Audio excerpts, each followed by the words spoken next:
بخار روډ، تنګي روډ، پېښور روډ، په دې به د لرې لرې پورې خلک ولاړ او دا مجمع به هغه ته وړه ښکاره کړي. دا خو ډېره لویه مجمع ده ماشاءالله، ډېره ګرمه ده، ګرمي ده ډېره زیاته او بیا هم په دې کې خلک ولاړ دي. زه خو د دې ملګرو جذبې ته سلام پېښ کوم او انشاءالله عزیز دې نعره تکبیر،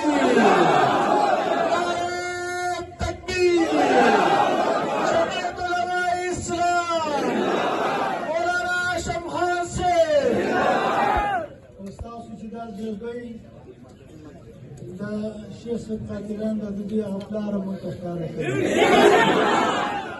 انشاءالله عزیز تاسو چې بیګانه کوم ملګرو په سوشل میډیا باندې کوم محیط چلولی دی د هغوی ته سلام پېښ کوم. دا نن چې د هله ګوله ده او دا اوسه پورې زموږ مشران دي په یو صفت اصرار کړي وو مذاکرات ورسره کول، دا د هغې برکت دی. موږ مخکې ویلو چې حکومت یا د زور نه یېرېږي یا د شور نه یېرېږي. که زور زموږ نه چلېږي نو شور خو کولی شو.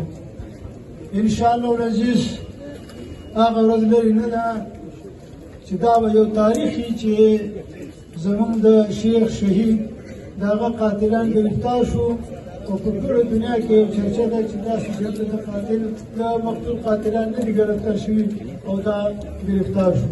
انشاءالله العزیز د دې خبرو توقع ده. موږ خو نن دا خبره کوله چې دې دعاګانې نن ته رامنډې وئ، 3 ورځې دعاګانې ستاسو د دعا سره څه کار ده. فیروزه راشي بس کافي ده. هلته خو به زه ناست یم، خلک به راځي او دعاګانې به کوي، نو زه چې راشي بس.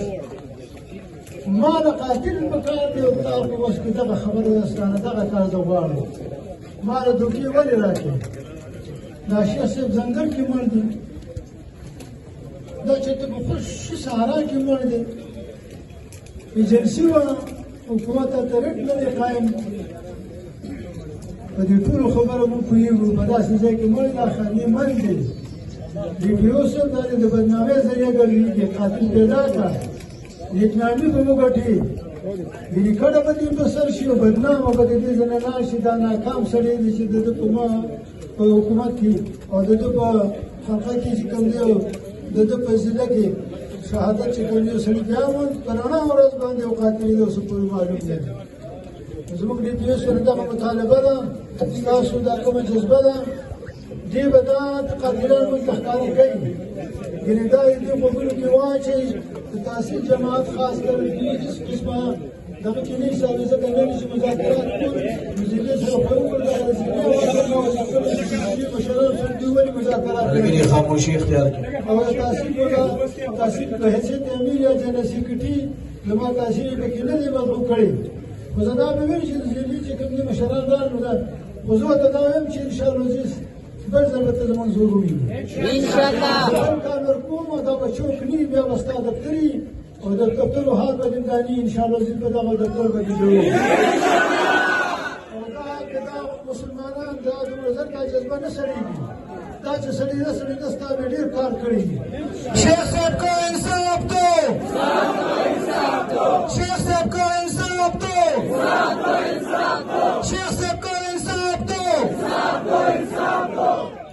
زه دا یو خبره کوم چې پرون موږ فوراً جمعیت الاسلام ضلع چارسدي او جمعیت الاسلام تحصیل چارسدي موږ دواړه جدا جدا ځایونو کې اجلاسونه کړي دي. دا نن فیصله د هغې په رڼا کې موږ دلته چې کوم احتجاج کوو. زموږ د ختم نبوت وروڼه دوی دا ټول کار چې کوم دې ته برابر کړی دی، دوی د خدای خوا د خوشحاله ولري. زموږ د دوی دغه توقع وه. خو دا جلسه چې کوم احتجاج چونکې ضلع موجود ده، دا ضلع هیډ کوارټر دی د جمعیت الاسلام ضلع چارسدي ضلع اهتمام جلسه ده. د دې وجې نه چې کوم دی دا دلته چې څوک راشي دا دې ونه وایي چې دا غیر سیاسي خبرې او دا غیر سیاسي جلسه ده. چې سیاست دی بیا خو چیلي، دا د مونږ چیلي او ګډون ښکاره کوي. دا سیاست دی، دا جرګې ته نه ګوري، دا جمعیت الاسلام دی، دا جمعیت الاسلام ضلع چارسدي ده، غیر سیاسي پارټي ده. دا جمعیت الاسلام تحصیل چارسدي ده، غیر سیاسي پارټي ده. هېڅ سیاست دی، په سیاست باندې که خیر ووایو. سوالونه کوي چې څوک دا سیاست نه سیاست نه کوي هغه شریعت مسله نه ګڼي دا خو د شریعت د مسلې انکار دی چې دوی سیاست نه کوي دا غیر سیاسي مسله ده